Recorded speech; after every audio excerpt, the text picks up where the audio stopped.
んにちは。大学生をしながら編み物作家をしているチーズです。今日はちょっと染色の教室に行ってきたので、ちょっと染めてきたものとか、あと作ったものとかいろいろ紹介できたらなと思っています。編み物や家事のお供に聞いていただけたらとっても嬉しいです。じゃあまず今日の話題に行く前に先日、確か先週あたりにチャンネル登録者様が100人突破しました。ありがとうございます。すごく嬉しいです。で、私もともと編み物関連の動画じゃなくて Vlog とかを撮って投稿していったんですけど、ちょっと今後もね、編み物関係の話題を動画にしていきたいなと思って、実はずっと前っていうか1年前のへったくそな Vlog をほぼ全部消しました。で、消しましたっていうか非公開にしました。なのでまだ私は見れるっていう状況で、今は編み物 Vlog は残ってます。なので Vlog 見たい方はぜひ残ってる編み物 Vlog 見てくれると嬉しいです。で、いつかな、確か先月だと思うんですけど、YouTube のコミュニティに、チャンネル登録者100人突破したらライブ配信しますよっていうちょっとした告知をしたと思うんですが、見てくれた方いますでしょうか。で、それを7月中にやれたらいいなってちょっと考えてて、いつがいいかちょっとね、ハンドメイドのお仕事とかバイトとかもあってまだ全然決まってはいないんですけど、ちょっと今考え中で日程調整をしているところです。で、やるとしたら土日どっちかの夜かなって思ってます。で、他のね、編み物系の YouTube 投稿されてる方のライブ配信の時間帯と被らないようにしたいので、今いろいろ探ってて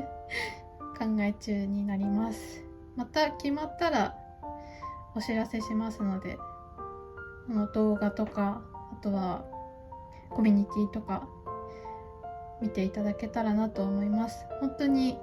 YouTube チャンネル登録者100人ありがとうございます。まさかこんなにたくさん増えるとは思ってなくて、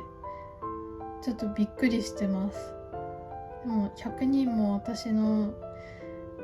チャンネルを見つけてくれたんだって思うとすごく嬉しくて、頑張ってきた甲斐があるなと思いました。今後も私編み物以外にも糸紡ぎとか染色も糸染めもするので、そういうちょっと変わった話題とかも皆さんにお届けできたらなと思っているので、次の動画、またその次の動画とか、あとは前に出した動画とか見ていただけたらとっても嬉しいなと思います。じゃあ今日の話題に入っていこうと思うんですが、まずはこれです。これね、ここが私が紡いだ手紡ぎ糸になってて、本当はね、形見ればわかると思うんですけど、靴下になる予定でした。でもね、私の技術的な部分でまだ糸紡ぎがあんまりうまくなくて、よく見るとわかると思うんですけど、糸が均等じゃないんですよ。当たり前かもしれないんですが、まだ半年くらいかな、習い始めて。なのでまだまだ私の技術不足とか、そういうのが関係してどんどん大きくなっちゃってて、編み地がこんな感じでどんどん大きくなっちゃってて、自分の足には合わないサイズになってしまったので、これだったらなんか別のものにしようと思って一旦ここで切り替えて糸も変えて、でこれ何にするかっていうと、さっきまではその動画撮るまではこれをポシェットにしようと思ってて、スマホ用のポシェットにしようかなって思ってたんですけど、さっきパッと目線の先に 500ml のペットボトルがあって、これ入れたらいいじゃんと思って入れたらちょうどよくて、もうちょっと長くてもよかったんですけど、でも、500じゃなくても250とか、もうちょっと小さいサイズのペットボトルってありますよね。そういうのだったら使えるかなと思ってて、でそういうのに使おうかなって今ちょっと考え中です。でも500でも多分使えると思うんで、結露したものを吸ってくれる。でも羊毛だから吸わないのかな、ちょっとわからないんですが、でも保温には長けてると思うので、どうかなと思って今考え中です。でこっちの黄色い糸は前々回かなにも紹介したと思うんですが、これは KFS の単色のタンポポっていう色のものを使っています。この黄色もすごく可愛くて、蛍光とまではいかないけど綺麗な黄色で、私はすごく気に入ってて、他の靴下にも使えたらいいなってちょっと妄想中ですでこの鉄麦糸、自分で紡いだ糸がまだあって、それをね何に使おうかっていうのがね今考え中です。何編んだらいいと思いますかちょっとね自分で考えるの難しくて、市販の糸と比べてそんなに均等ではないので、なんかちゃんとしたものっていうか、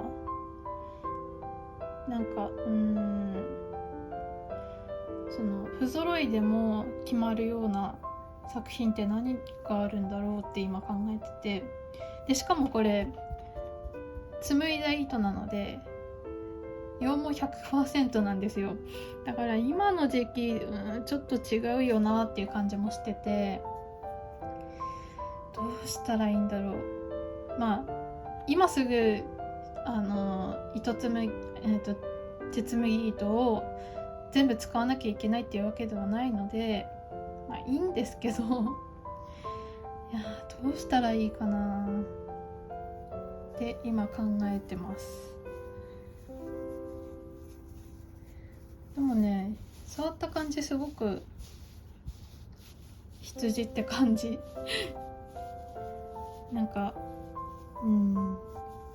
ゴワゴワしてるわけではないけど、これ羊だなってわかるような感触で、やっぱり夏向きではない全然夏向きではないです。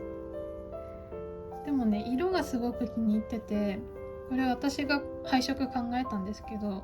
オレンジと緑っていうのは。でこれどうやってどう写ってるかちょっとよく分かってないんですが、肉眼で見るとオレンジの方が緑よりも強く出てしまってて、緑が茶色っぽく見えるってこの前編み物される方に言われて、確かにそうかもって。ちょっと写ってる色がね微妙に違うんですけど、もうちょっとオレンジは黄身っぽいというか、ちょっと今写ってる状態だと赤っぽい感じがするんですが、もうちょっとオレンジって感じの色をしています。で緑も緑でちゃんと主張はしてるんですけど、明るいところで見るとやっぱりね茶色っぽく見える。やっぱりそのオレンジが勝ってて、色的に勝ってしまってて、それで緑が茶色っぽく見えるのかなって思いました。でもね、ちゃんと直射日光とかで眩しいところで見れば緑も綺麗に見えるんですけど、ちょっとね難しいですね。草子にするこのオレンジの糸と緑の糸を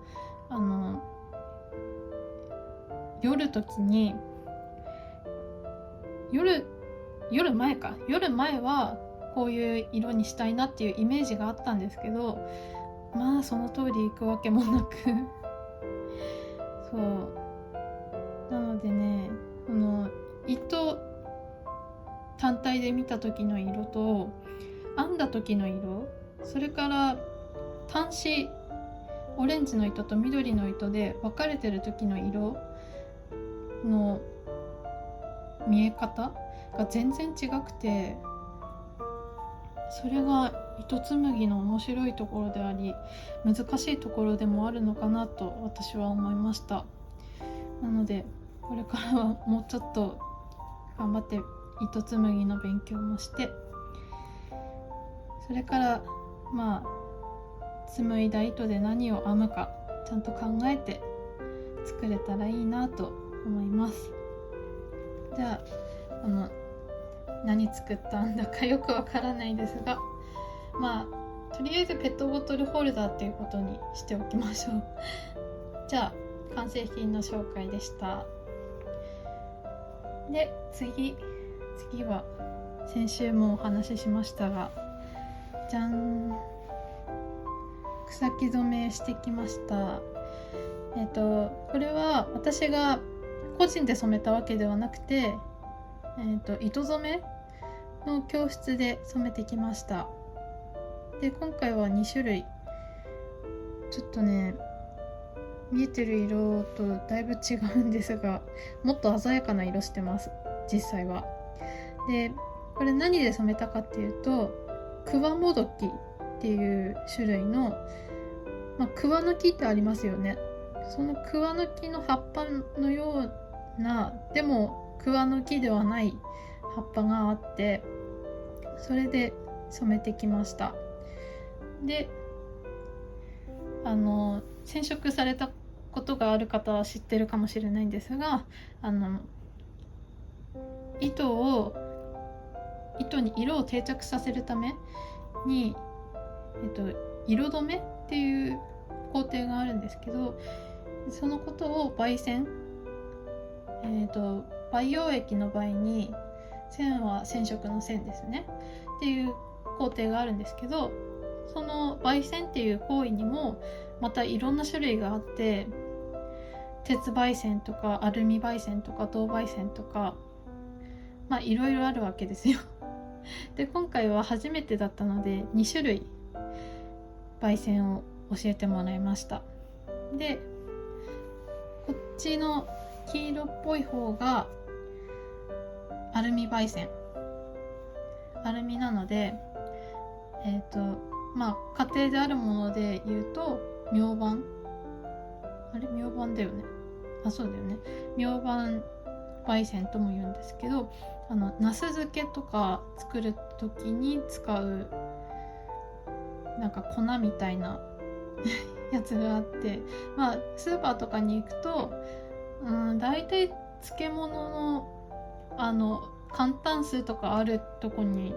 あるんじゃないかなと思うんですが、それで色止めをしたものになります。でこっちの緑色の綺麗な緑色の方は銅焙煎というやり方で染めました。銅焙煎って明板はやったことあるんですけど、銅って危ないし、あとその焙煎液銅なので下水に捨てられないんですよ。なので家庭でやるにはちょっと難しいやり方で、私はちょっと今の環境的にはできないなって諦めてたんですが、ずっと先生に銅媒染やってみたいっていう話をしていたからなのかはわからないんですが、今回銅媒染を挑戦させてもらいました。で、そう焙煎方法が違うだけでこんなに色違うなんてすごくないですか？ちょっと色ちゃんと映ってないかもしれないんですが、全然色違うんですよ。同じ植物、多分同じ量の染め剤、クワモドキっていう葉っぱを使ったんですが、それでも全然色が違くて、すごいなんか久しぶりに科学実験っぽいことしたなって思いました。で、そうだ、この糸は50g、1かせ 50g あって、だいたい何メートルなんだろう、200もないと思うんですが、まあそのくらい、100とか100何ぼとかそのくらいで、これもう実は何を作るか決まってて、そうちょっとね別名義のところでは話しちゃったんですが、この2かせ使って靴下を作ろうと思います。で、せっかく2色あるのでアシンメトリーな靴下を作りたいなと思ってて、でどういうことかっていうと、つま先かかとはこっちで、それ以外のところはこっちで編むみたいな感じで、逆の足の方はこっちでつま先かかとやって、こっちでそれ以外のとこみたいな、そういう風にしたら面白いかなって思って。でね、この糸すごい手触りが良くて、これを他のこれと同じ素材の糸で染めた別の化学染料染めをした時に使った糸を編み物される方に見せたら、すごいふわふわで、これで靴下編んでみたいって言ってくれた方がいて、それをずっと覚えてて、私もこの糸でちょっと靴下編んでみたいかもって思ったので、今回はちょっともったいない気もするんですが、草木染めの糸で靴下を作ろうかなって思ってます。で、さっき見せたこっちで靴下用の針を使ってたんですが、昨日一昨日でそっちが完成して針が開いたので、もう今日から玉巻きしなきゃいけないですけど、玉巻きして、それでもうすぐにでも靴下編もうかなって思ってます。すごい楽しみで、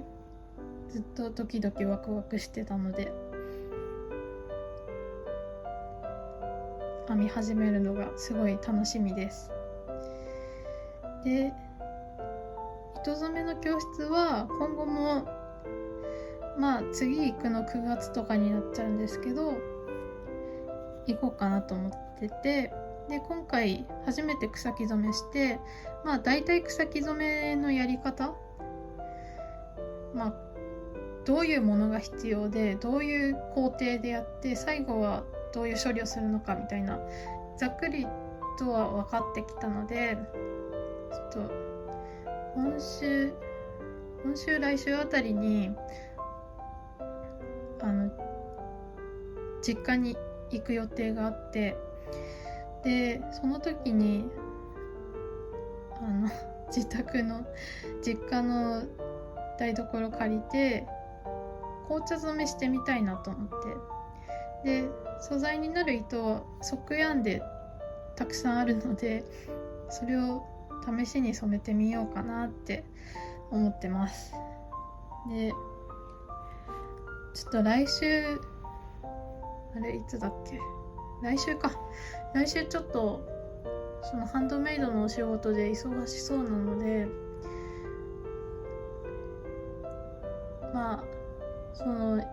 言っちゃえばイベントに出るんですけど、そのイベントに出る時に、染めたものを展示したり販売できたらいいなと思ってたので、この機にその紅茶染めする時になんかバッグとかトートバッグとかね、巾着とかでもいいんですけど、なんか染めれたらそれも販売したいなって思ってます。ちょっと別名義のことなんですが、ちょっとだけ紹介しました紅茶染め、コーヒー染めは前したんですけど、紅茶染めはまだしたことないのですごい楽しみです。で、お家でやるときはだいたいこっちと同じでアルミ焙煎をしようかなと思ってます。実家にはまだ前回コーヒー染めした時に使った明板が残ってるのでそれを使ってアルミ焙煎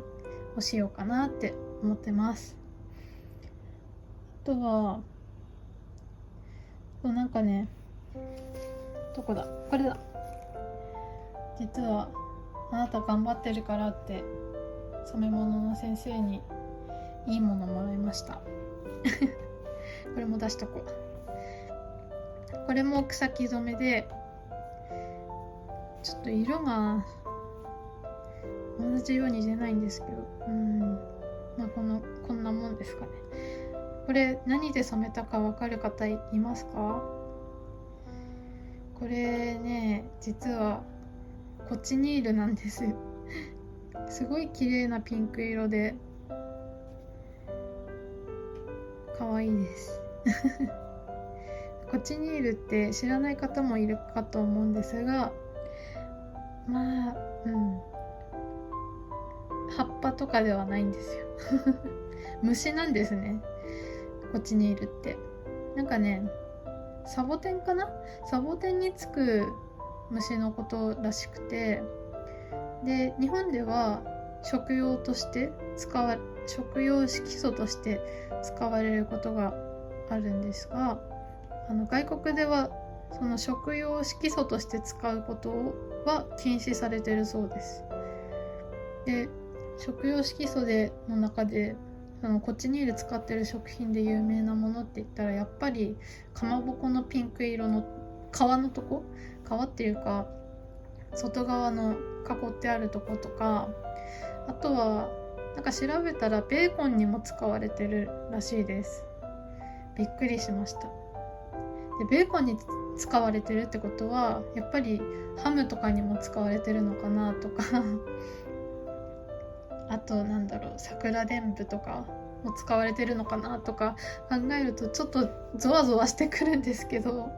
でもそれもね、染色の面白さだと思うので、コチニールもそうですけど、草木染めって奥が深いなって思います。で、これをね、草木染めとか、糸紡ぎを教えてくれてる先生からもらったんですけど、これ何に使おうそんなにたくさんあるわけでもないから、なんか小物に使おうかなとか、バブーシュカの外側フリルつけたりしたいからそこにつけるとか、なんかいろいろ考えてるんですけど、なんかもったいなくて、草木染めの糸が。だからどんどん使いなさいって先生は言うんですけど、なんかそんなこと言われてももったいないしなって思っちゃって、なかなかね、がっつりは使えてないんですけど、これも何か作品とかに使えたらいいなって思ってます。で、あとは、ちょっと今日バイトでいろいろあって疲れててあんまり話面白くなかったかもしれないんですけど、あと来週のお話で言うと、来週はその紅茶染めする予定なので、紅茶染めした毛糸を紹介できたらいいなって妄想してるのと、あとこの毛糸でこのクワモドキで染めた糸を使った靴下の進捗もお話できたらいいなと思ってます。それから今編んでるものもね、それなりにあるっちゃあるけど、そんなことしてる余裕がないくらい今作品の制作で忙しくて私の計画性がないのが悪いんですけど、今ちょっと追い込みかけてて修羅場って感じですそんな感じで今週も元気いっぱい染めたり紡いだり編み物したりしてました。